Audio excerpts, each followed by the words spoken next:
Well, there it is. The big, bad, scary AMT's 125th white Freightliner cab over kit. And the scary scene. Ooh. It's. You thought you forgot all about this, and you thought you put it way back in the deep, deep, dark corners of your mind. No, I don't think so. It has come back. It has come back from those nightmares you had as a child about fixing this seam on this kit in the 70s. Well, now you're in your late 40s, early 50s, in the year 2000s. And it has come back once again. You can't seem to get rid of this sucker. But anyways, enough of the silliness. The Thank you, John Surluski. But the name of this project is going to be the seam. This is the seam, the big scary seam. And as you can see, it's really no big deal. And if you do take the little time and effort to fix her up, she's going to come out great. But what I did, I was holding off on this project because I was waiting for parts to come in, and they're slowly starting to come in. I had most of the parts for the diamond reel, and that's why I started on her first. But on the seam here, the project, the seam, I went ahead and contacted Seams Unlimited, and I went ahead and ordered the tires for this kit so I can start the project very soon. So I wanted to do kind of like an open box review of what I'm getting from Seams Unlimited. And before I do that, I did want to share that I put in my order. He contacted me and he said he was having some issues, and that my order would be maybe 1 or 2 weeks behind, running late. I told him no problem. Take care of business at your end. Get to me when you can. I'm good. Believe it or not, they showed up the following week on my porch. Excellent products, excellent customer service, excellent communication. But the products, my God, the products. Once again, Seams Unlimited. I cannot not recommend them enough. And if I can stick them on a project, as opposed to maybe some lesser quality what comes with the kit projects down the road, I will. Okay. Also, on the Freightliner cab over kit, this is the frame that comes with the kit. I am not going to use this frame. I went ahead and I acquired a Revell, and it's kind of a stretched frame. But why I wanted to use this, because it's already stretched, but this is set up for the airbags as opposed to the leaf spring suspension. And I did want to put a leaf bag airbag suspension under the Freightliner kit. I'm not sure if I'm going to keep it this long, but if I cut it, it'll just be slightly. But I do have the airbags. They're out of camera. I got to dig for them. But I just wanted to show you guys kind of where I'm going with this. So let's check out the tires.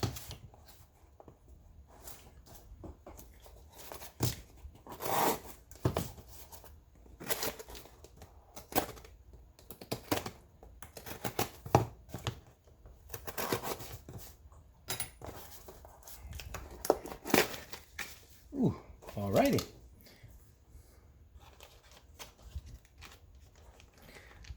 Beautiful, beautiful rims. Oh God, that's beautiful.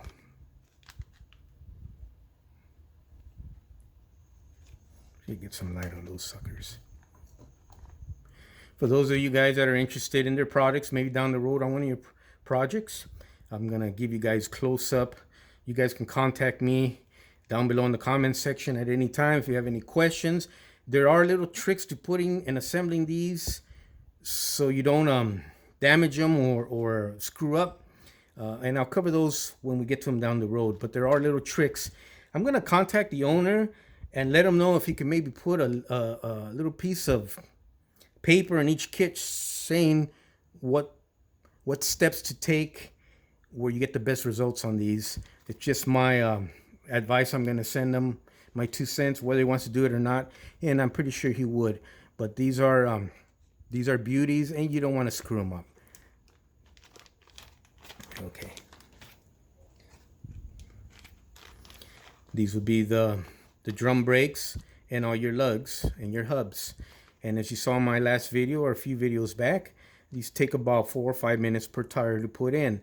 This is 3D printed plastic, a hard plastic. It's not like styrene, and the precision, the holes, the precision fit for the holes for these is just perfect. So they're real easy to put on, and you saw me do it with my reading glasses. So okay.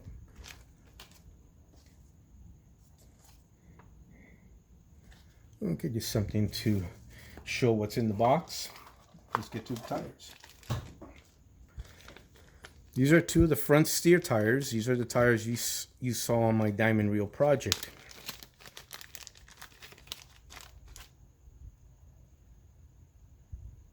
Beautiful tire. Nice solid feel to them. It's taken an effort to squeeze them. They're not soft tires. They're good, firm, solid tires. Lettering on one side, they're lettered for Bridgestone. Blank on the other. And that's the tread. Okay.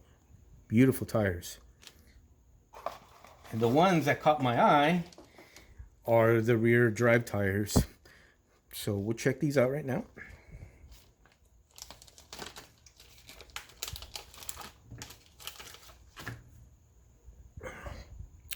Beautiful. That's what I was looking for, is that tread right there.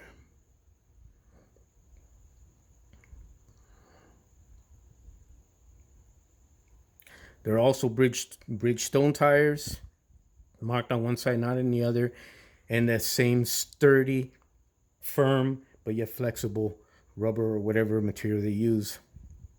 Look at that.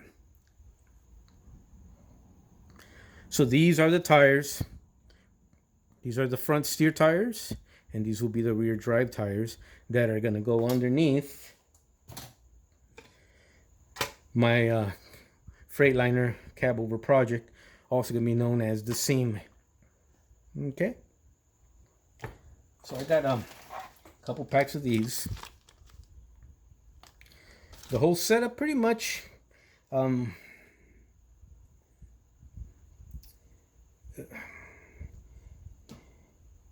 I would say that other than the painting of the rims themselves, the whole setup goes together probably within an hour or two.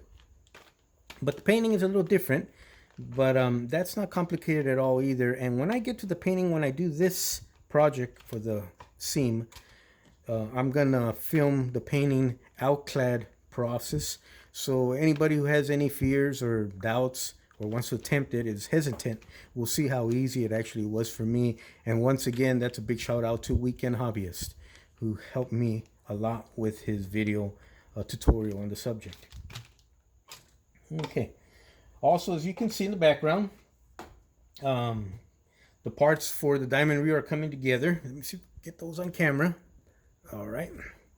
I ordered some metal fuel tanks or aluminum fuel tanks. These are from Oslo Model Accessories. And that's how they come. I did not like the bands on them. They're real soft. It's almost like an aluminum tape. So what I'm going to do on my own, I'm going to go ahead and make my own aluminum bands out of soft aluminum, cut them to shape, and then attach them to the model. So I got two for the diamond reel project, and I'll clean up the aluminum. It's real aluminum, so steel wool, fine steel wool, will clean that right up. Okay. Also, what I did for the diamond reel, I needed battery boxes. I went ahead and I had a couple in my spares parts box. Battery boxes from Revell. That would be these guys here. However, they're kind of toy-like. You get this black plastic cover because they're hollow on the inside. And you got that notch in there, which is kind of unrealistic. Mine didn't come with this plastic cover. Mine were hollow, so they really look toy-like. So what I had to do is I went ahead and I cut out of a aluminum stock sheet. I went ahead and cut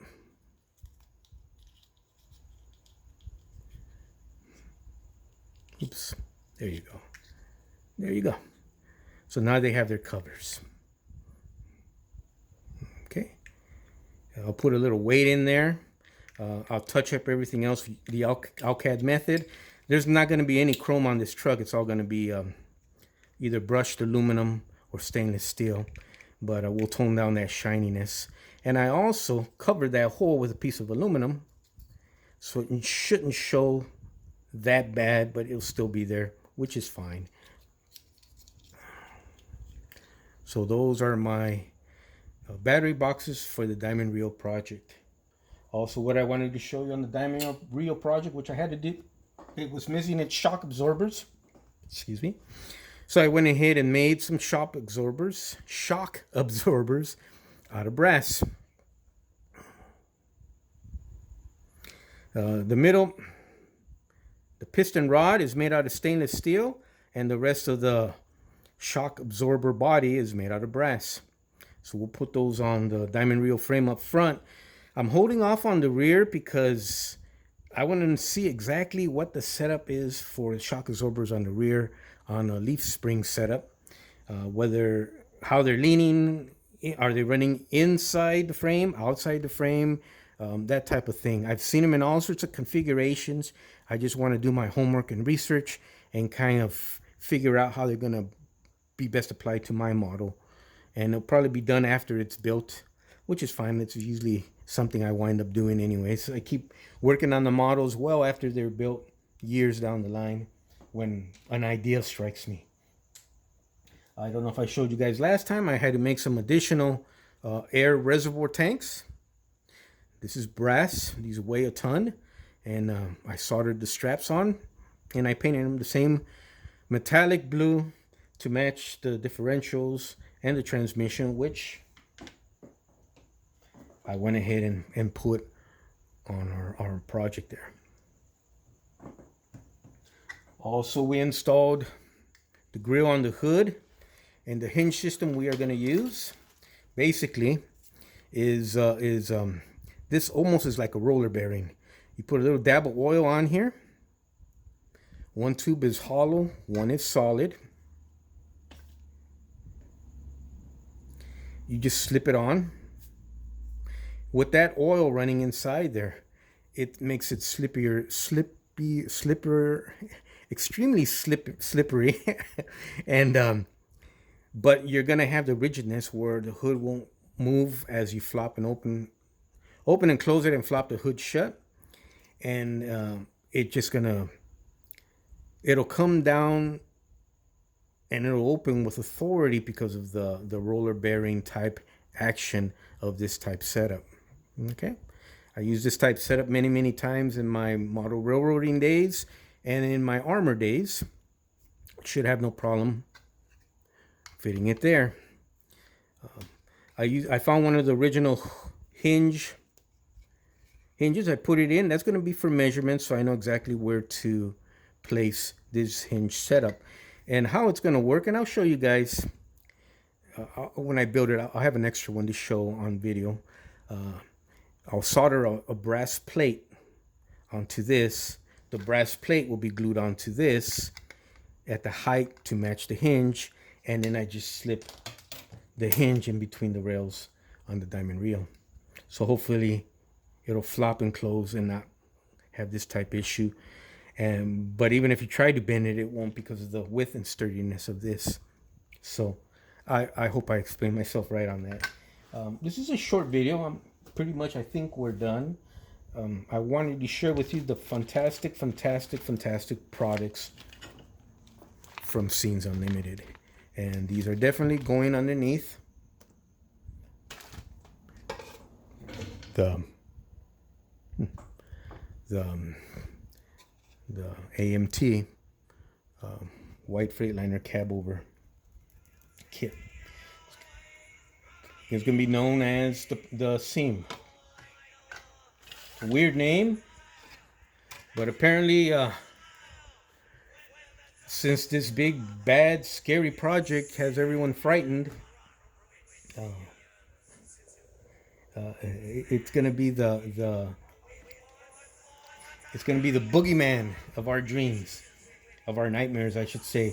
This is the model that's going to be hiding, or the kit that's going to be hiding underneath your bed tonight. When mom and dad are asleep and they shut off all the lights, this is the model that's going to be tapping underneath your bed, little Timmy. That's right. This is the model that's going to be hiding in that closet, that dark closet you don't want to go into. It's going to be lurking in the dark corners there. Only you're going to know about that. I know this thing haunted everybody in the 70s. The scene. You thought you put it out of your mind, huh? No, no, no, no, no, no. We're now in the year 2000s, 20s. You're in your 50s. And it has come back to haunt you. So let's conquer the scene together. It'll be a fun project. When we get started, join me for the ride. It'll be fun. It'll be an interesting journey, just like the diamond reel. But I don't think none of us should have any reason to fear this kid anymore. So, piece of cake. Thank you for joining me. You guys have an awesome night. Thank you for this quickie video. Big shout out to World History Miniatures House. And his awesome passion and imagination and his love for what he's doing there. Check out his channel on YouTube, please. I'm going to do another little video for him here down the road in about a week or two. And I just can't stop watching. I got my mom watching that thing. She loves it. But check out Robert's World History's Miniatures House. And I have another video I'm going to post right after this. Check this out. If you're into railroads, if you're into the Santa Fe or Burlington Northern Santa Fe and the Cajon Pass, I caught this rock train going downhill and every single car was singing. It was so heavy. So check that out. I'm going to post that up real quick. It's an interesting video if you're into railroads. But thank you for joining me. You guys take care. Have an awesome evening.